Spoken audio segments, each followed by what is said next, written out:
Hoy continúa la batalla para construir aviones que sean cada vez más rápidos y más eficaces.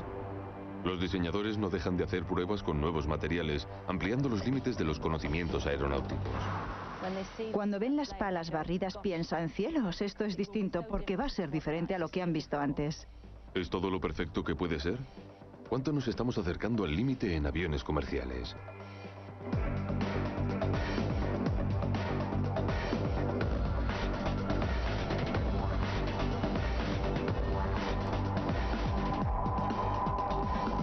Ingenio al límite. Jets, construyendo el avión comercial perfecto. Este es el Airbus A330, uno de los aviones de pasajeros más avanzados en uso. Transporta 360 pasajeros, unos 300 más que el primer avión de línea. Y los 3 motores Airbus producen suficiente energía para abastecer a un pueblo pequeño.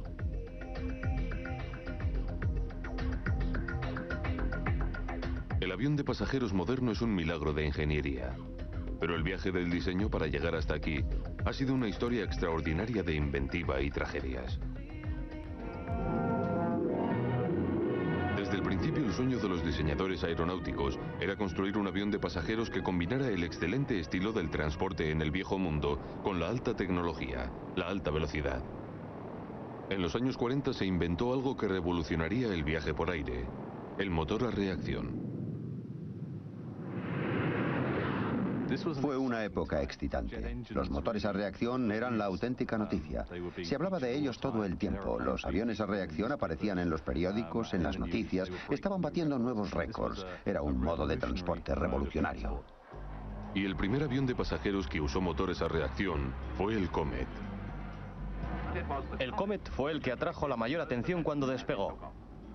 El Comet, desde el principio, redujo casi a la mitad el tiempo que se tardaba en ir a cualquier parte. Por ejemplo, el primer vuelo, la primera vez que un avión a reacción de pasajeros volaba de Londres Heathrow a Johannesburgo, en Sudáfrica, el 2 de mayo de 1952, tardó 18 horas, y antes tardaba 32, así que fue un gran paso adelante. Un motor a reacción moderno tarda 15 días en ser construido y cuesta unos 10 millones de euros. Tiene 2 partes principales: el motor y el ventilador. Para que cualquier nave vuele necesita alguna forma de propulsión, y la más sencilla es el globo de un niño. Llenas el globo de aire y cuando sueltas la boquilla el aire escapa empujando el globo.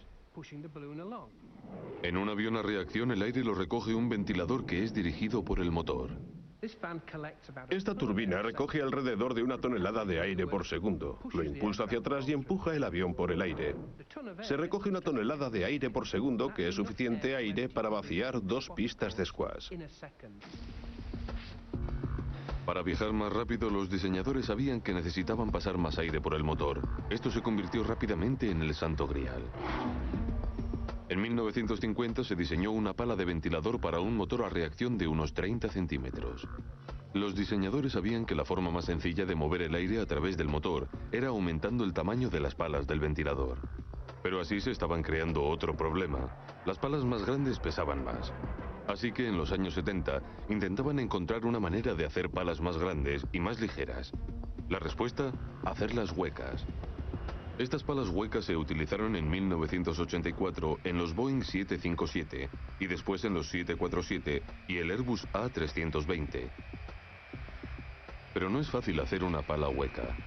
Los diseñadores de Rolls-Royce descubrieron que los 2 paneles se doblarían y vibrarían. Para evitar esto, hallaron una ingeniosa solución. Necesitábamos una pala hecha con 2 paneles de titanio, con un interior como un panal que evitara la vibración, lo que yo llamaría palpitar. Así que se mueven relativamente cerca la una de la otra. Pero las palas huecas no fueron el final de la historia. En los años 90, buscando lo último en motores, Hilary Barton y su equipo estudiaron diseños creados por ordenador para mejorar la forma de la pala. Lograron un diseño radicalmente nuevo: una pala barrida. Y consiguieron hacer palas aún más ligeras, cambiando su forma de construcción. La última pala se construye a partir de 2 paneles de titanio, con un tercero en el medio que los une, y básicamente forma un sándwich con un relleno en medio. Luego, un segundo proceso de manufactura consigue la magia. Se aplica un calor extremo al sándwich y se inyecta un gas inerte dentro. Y esto hace que los paneles externos se inflen. Y eso hace que el corazón de titanio se encuentre entre dos paneles formando una única estructura. Y al unirse forma una estructura ondulada que tiene una forma como de zigzag. Una forma que hace que este motor sea tanto ligero como extremadamente fuerte. Pero Hillary cree que lo que llama la atención de los pasajeros es la forma rompedora de las palas. Creo que la gente va y mira la parte delantera del motor y cuando ven la pala barrida dicen, cielos, esto es distinto, porque va a ser diferente a lo que han visto antes. Después de 50 años de mejoras en el diseño, el motor a reacción es más poderoso que nunca. Pero también necesita ser probado contra los peligrosos pájaros. Desde los primeros días de la aviación, los pájaros han sido un peligro. El primer choque con un pájaro les sucedió a los hermanos Wright en 1908, cuando creó el avión de Orville. Wright chocó contra una gaviota. La primera tragedia fue en 1912, cuando a Carl Rogers, que también volaba en un avión similar, se le estampó una gaviota en los paneles de control y desgraciadamente murió a consecuencia de ello. Desde entonces ha habido choques con pájaros. Con la llegada de los aviones a reacción, las cosas cambiaron. A veces un choque con pájaros derribaba el avión, a veces no. Después un avión se estrelló al despegar en el aeropuerto de Boston y murieron 62 personas. Cuando se sospechó que se trataba de un choque con pájaros, la ornitóloga Roxy Laybourne decidió resolver el misterio.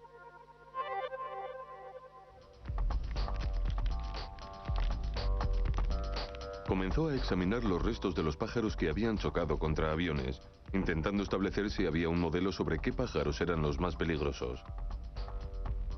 Pero inmediatamente dio con un obstáculo. En muchos casos, los restos estaban completamente destrozados y muchas veces estaban quemados debido a las altas temperaturas. Son casi como tabaco desmenuzado en textura. Las técnicas normales de identificación de pájaros son inútiles en estos casos. Pero los ornitólogos podían utilizar los modernos microscopios en busca de pistas. Esto se puede hacer con los fragmentos más diminutos de plumas de un pájaro. En el microscopio podemos buscar la estructura de las plumas de los pájaros y la podemos comparar con el material de referencia que tenemos en el laboratorio para identificar al pájaro. A medida que llegaban las muestras al laboratorio, Roxy Laybourne empezó a identificar modelos. El factor crucial no era el tamaño del pájaro, sino si se trataba de un ave que se deja caer, como las gaviotas o los gansos. Los pájaros solitarios, como los cernícalos, por ejemplo, que podrían atravesar los aeropuertos, son mucho menos peligrosos para el avión porque vuelan solos y únicamente pueden chocar contra un motor. Era el choque múltiple, cuando el motor aspira más de un pájaro cada vez, lo que podría derribar un avión. Con esta nueva información, los diseñadores de palas empezaron a crear sus productos teniendo en cuenta la amenaza real de los pájaros. Se prueban todas las palas nuevas para ver si soportan el impacto de gansos de 2 kilos. Esta pala de Rolls-Royce está diseñada para disipar la energía del impacto. Se flexiona y solo tarda 2 rotaciones en volver a la normalidad. Una vez que ha rotado 1 o 2 veces, la pala vuelve a su forma original y sufre muy poco el impacto. Pero esta prueba representa a un solo animal y una sola pala. ¿Puede un motor en pleno rendimiento, que cuesta 10 millones de euros de tecnología punta, superar la prueba definitiva? La peor situación posible, un choque múltiple de pájaros. Antes de volar, todos los motores a reacción nuevos deben sobrevivir a una prueba definitiva, el choque múltiple contra pájaros. En un escenario ficticio se monta un motor a pleno rendimiento con un valor de cerca de 10 millones de euros y se le disparan 6 pollos muertos. Está claro que no podemos mover el motor hacia adelante de la velocidad de un avión, así que tenemos que disparar los pájaros al motor a esa velocidad. Se usan 6 tubos con aire comprimido para disparar los pájaros al motor. Aquí el objetivo es que el motor siga funcionando y no debe perder más del 25% de su potencia. Se disparan 6 pájaros. Se aprecia un ligero cambio cuando las palas se flexionan, pero el motor solo pierde un 3% de su potencia, así que este despegue habría tenido lugar sin altibajos y sin riesgo para los pasajeros a bordo. Gracias al detectivesco trabajo forense de la ornitóloga Roxy Leyburn en los años 60, todos los aviones a reacción de pasajeros ahora se construyen para soportar un choque múltiple con aves.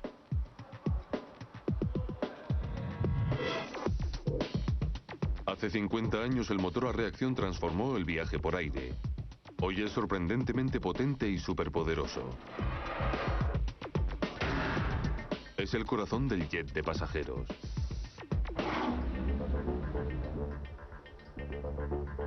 Desde su primer vuelo en 1903, para construir aviones los ingenieros han usado papel, tela, madera y finalmente aluminio. Pero para conseguir el máximo de un avión a reacción, debería volar a más de 10.000 metros de altura, donde las temperaturas son de 40 grados bajo cero. Esto probaría los límites del aluminio. En 1952 despegó el primer vuelo comercial a reacción del mundo. Diseñado para volar a velocidades de más de 800 kilómetros por hora, es el primero de una nueva generación de aviones de pasajeros. Para que los pasajeros estuvieran cómodos a 10.000 metros de altura, el Comet tenía que estar presurizado y ser suficientemente ligero para el motor a reacción de primera generación. Los primeros motores a reacción no eran tan potentes como los que vinieron más tarde, así que la construcción tenía que ser lo más ligera posible. Para conseguir esto, los diseñadores del Comet hicieron un aluminio excepcionalmente fuerte. Hicieron costosas pruebas para confirmar que soportaría las presiones de la presurización. No había ningún problema. Durante un año, el Comet voló con seguridad. Pero en 1953 sucedió el desastre. Durante 1953 y 1954, el Comet, desgraciadamente, sufrió una serie de desastrosos accidentes. Toda la flota fue retenida en tierra y los investigadores de accidentes empezaron a buscar pistas de qué podía haber ido mal. A medida que se iban recuperando partes del Comet, eran inmediatamente enviadas a Farnborough, donde comenzó un laborioso trabajo de identificación y unión de las piezas. Durante meses estudiaron los restos de los accidentes del Comet y sometieron a un avión en activo a duras pruebas. El fallo que descubrieron es famoso desde entonces: la fatiga del metal. Los diseñadores del Comet habían escogido unas aleaciones muy fuertes de aluminio, pero resultó que ese era precisamente el problema. Como no se conocía en profundidad el problema de la fatiga en aquella época, no hubieran podido tener los conocimientos tan completos que tenemos ahora. Pero lo cierto es que cuando diseñas aleaciones para que sean muy fuertes, son más vulnerables a este tipo de problema de la fatiga y por eso se producen los accidentes. A la tragedia del Comet siguió una profunda investigación sobre metales y cómo se comportan en vuelo. Supuso un gran paso en la evolución de la construcción de aviones. Lo aprendido en la investigación sugería que los metales tenían que ser más gruesos y que había que cambiar el aluminio que se usaba. Y todo lo aprendido entonces sirvió para desarrollar el Comet 4. El Comet 4 era el producto de ese intenso estudio. Martin Painter es un auténtico entusiasta. No solo tiene grandes conocimientos sobre el Comet, sino que también tiene un poco en su garaje. Bueno, aquí tenemos dos secciones del antiguo Comet 4 Boeing. El avión formaba parte de una flota que empezó los primeros servicios de línea transatlánticos en 1958 y he conseguido un par de piezas. Un experto estudió una muestra de la pieza de Martin y demostró ser impresionante. Cuando probamos el material del Comet, nos sorprendió el alto nivel de fuerza que se había conseguido. El material del Comet está de hecho cómodamente dentro de los márgenes de las exigencias actuales para este tipo de aleación. La relación entre fuerza y peso del aluminio que usó para construir el Comet 4 todavía es la mejor que se puede conseguir. No es sorprendente que este material todavía se use hoy en día para fabricar aviones. Lo que el desastre del Comet enseñó a los diseñadores de aviones no era solo el peligro de la fatiga de los metales. También aprendieron a realizar la aleación exacta necesaria para las diferentes partes del avión. Así que usarías aleaciones diseñadas para soportar grandes fuerzas en la superficie superior del ala y usarías aleaciones que tuvieran buenas propiedades contra la fatiga en la parte inferior del ala. La tragedia del Comet 1 impresionó profundamente a los diseñadores. Revolucionó su concepción de cómo un avión puede ser ligero y a la vez seguro.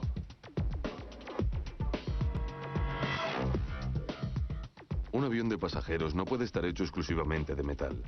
El piloto necesita ver por dónde va, y también para los pasajeros es agradable ver el exterior. En los aviones de pasajeros del futuro las ventanas serán duras como el acero y ligeras como una pluma. Esto todavía no se ha conseguido, pero este es el objetivo que ha estimulado a los fabricantes de vidrio durante medio siglo. En los años 50 la tecnología era un factor que limitaba y reducía el peso, así que usaban la mejor tecnología que había entonces, que era el endurecimiento convencional. El vidrio hecho de esta manera se había usado en aviones a propulsión, pero ahora todo había cambiado. Los vuelos a reacción exigían que el vidrio fuera más ligero y más fuerte que el endurecido con aire, así que comenzó la carrera en busca de un vidrio más fuerte. Para endurecerlo hay que quitarle el calor rápidamente. En los años 70, los 20 años de investigación de Pilkington en Birmingham dieron su fruto. Consiguieron una forma radicalmente nueva de hacer esto. Hoy en día, la clave de cómo funciona sigue siendo un secreto muy bien guardado. El vidrio viene por un sistema de barras. Se abre la puerta del horno. El vidrio entra en el horno. Está ahí entre 2 y 3 minutos a unos 600 grados centígrados. Luego sale del horno y entra en polvo. Parece líquido, pero en realidad es un polvo que está fluidificado gracias a burbujas de aire que lo atraviesan, lo que permite que el vidrio penetre cuando sale del horno. Este sorprendente polvo es muy eficaz para quitar el calor y en consecuencia para endurecer el vidrio. ¿Pero de qué está hecho? Por desgracia, no puedo darles la fórmula química, porque es material confidencial de la compañía. La última tecnología puede producir vidrio con la mitad de grosor que el que se usaba en los aviones de los años 50. Y tiene una fuerza sorprendente.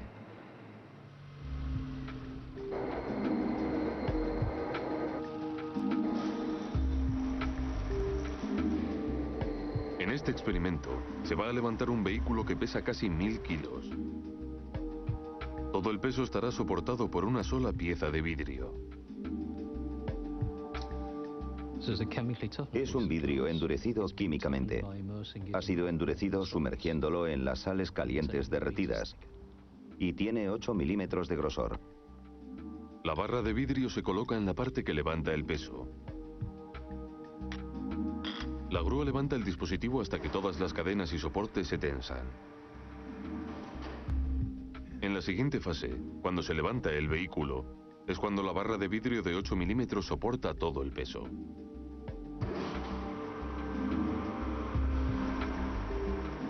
La tecnología más moderna, las condiciones más extremas, un peso muerto de unos 1000 kilogramos sobre un solo trozo de cristal.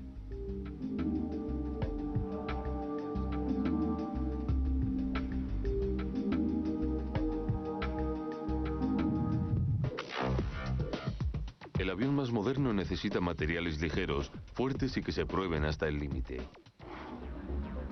¿Pero qué hay de la forma del avión de pasajeros? El cuerpo del avión apenas ha cambiado en 50 años, pero las alas han sufrido un cambio espectacular.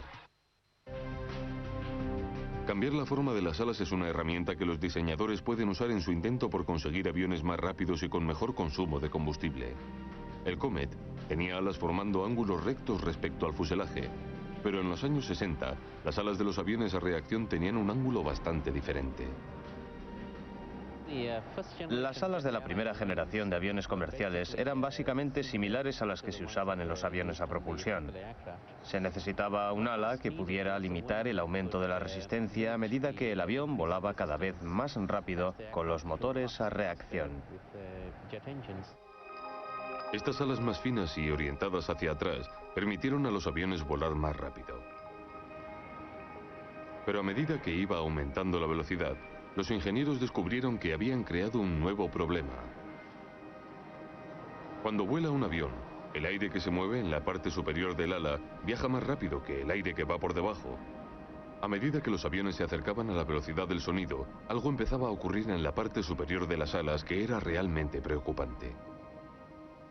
La corriente de aire en la parte superior del ala iría más rápido que la velocidad del sonido, y de algún modo en la parte superior del ala se generaría una fuerte onda de choque que tendría mucho impacto, y eso es inaceptable. Hay que volar con muy poco impacto en el ala. Para eliminar esto, Jeff Yap y sus colegas realizaron experimentos en el túnel de viento. Primero, aumentando aún más el ángulo de las alas.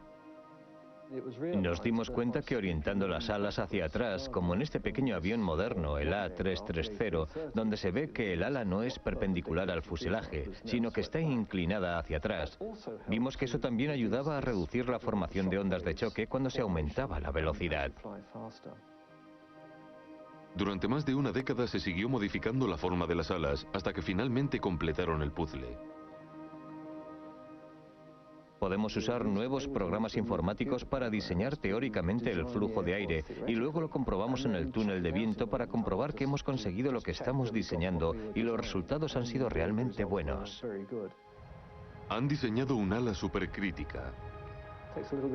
Hay que pensarlo un poco, pero el aire va a velocidad supersónica en gran parte del ala, incluso cuando el avión está volando por debajo de la velocidad del sonido. Y esto se consigue sin tener ondas de choque, que harían el vuelo poco económico. Y esta ingeniosa maravilla tecnológica es ahora la que escogen los fabricantes de aviones de todo el mundo.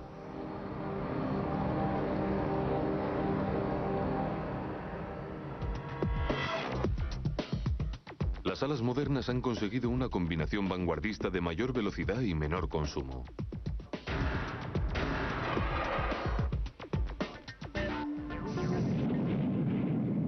El Comet marcó el comienzo de un medio de transporte completamente nuevo. Y desde entonces, los diseñadores de aviones han estado refinando este concepto básico.